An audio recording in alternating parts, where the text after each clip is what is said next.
paper here. I did some shopping. Friday, the whole toilet paper scare was bigger.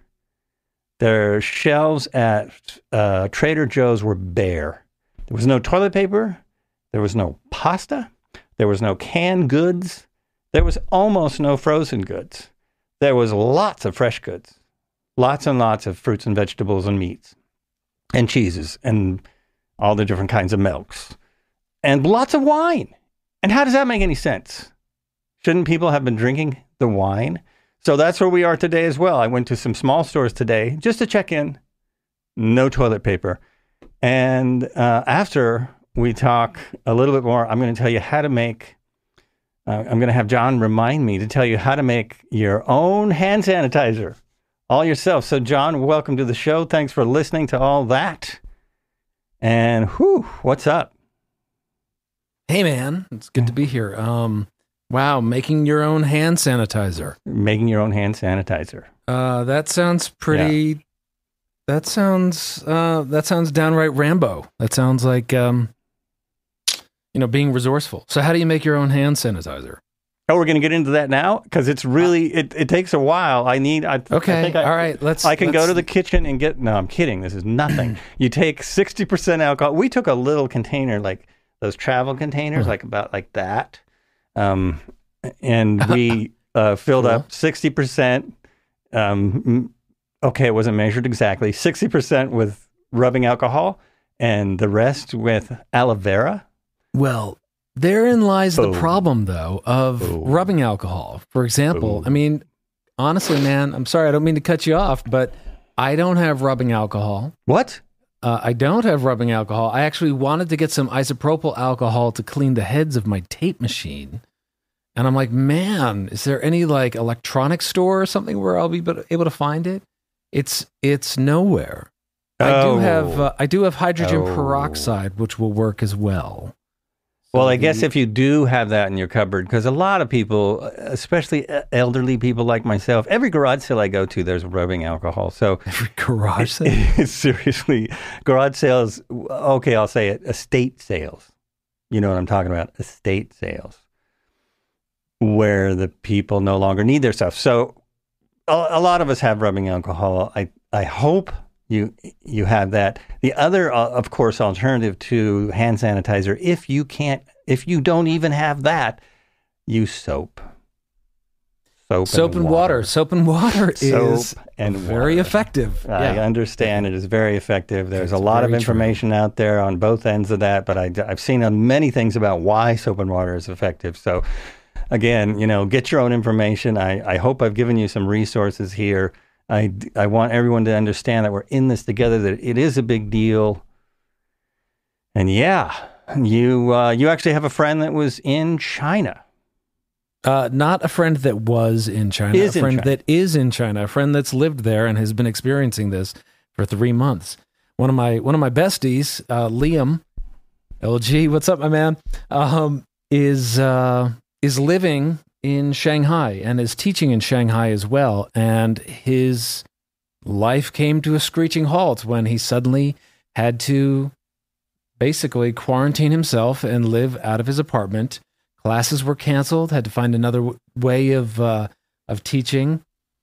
Largely had a long hiatus where he actually recorded or he laid the groundwork for recording 27 tunes, which is a great thing to hear because you want to know that people can be creative and inspirational during a difficult time like this.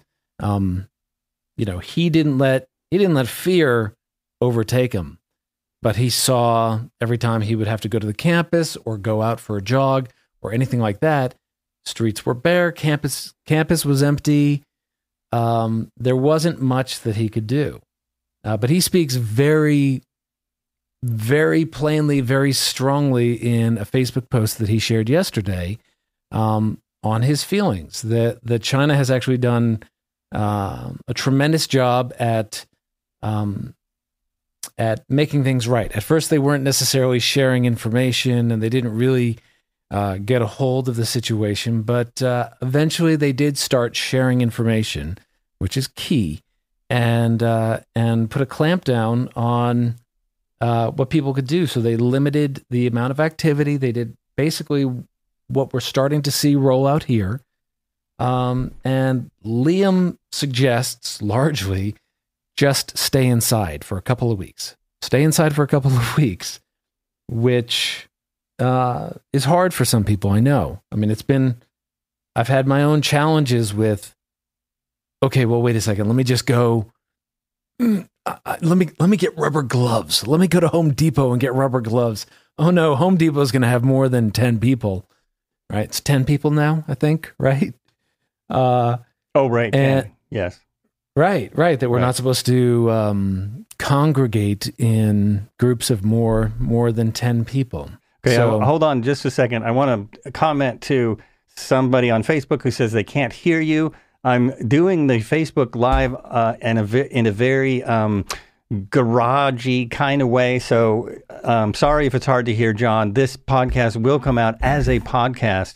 When I tested it, I could hear him okay, but you might have to turn it up a little bit. I'm going to lean in a little bit. That'll help a lot. If you could just lean in. Does that help? Does that help, Ryan? Hello? Oh, it's Ryan. It's Ryan.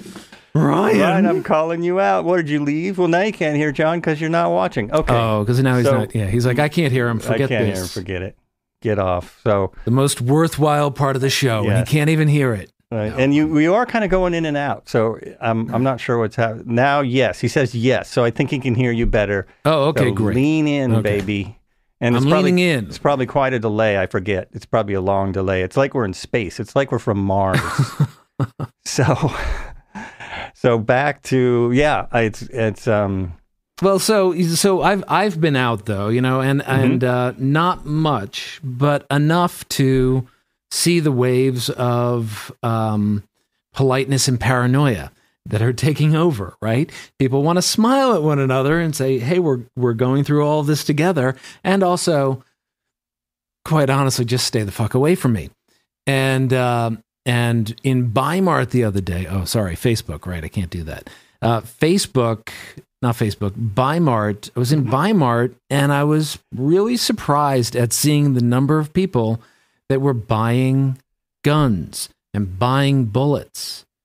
And that's sort of been the big catch for me, is noticing the how we've already been infected, right? How we've already been infected by the fear of this. And not that we shouldn't raise our awareness, be smart, make the right choices. I think it really is a good idea to self-isolate, to self-quarantine, to I stocked up on dry goods, all of that stuff.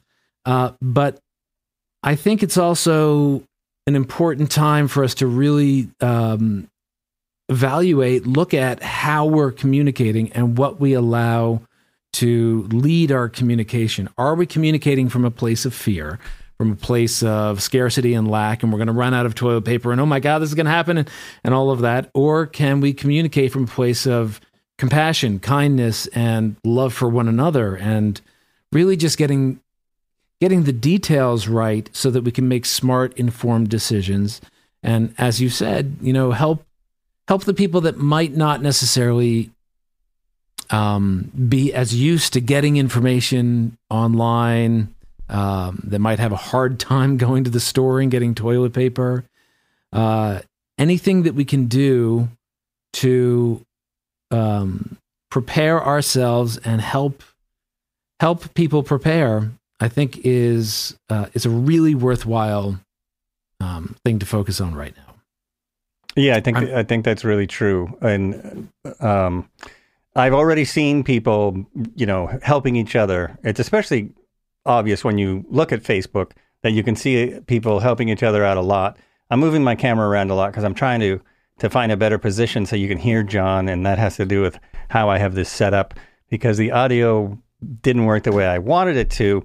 So I'm afraid he's going to be a little low on the Facebook Live. I'm going to Google, so I don't have to shout. I'm going to Google where the microphone is on this computer. So.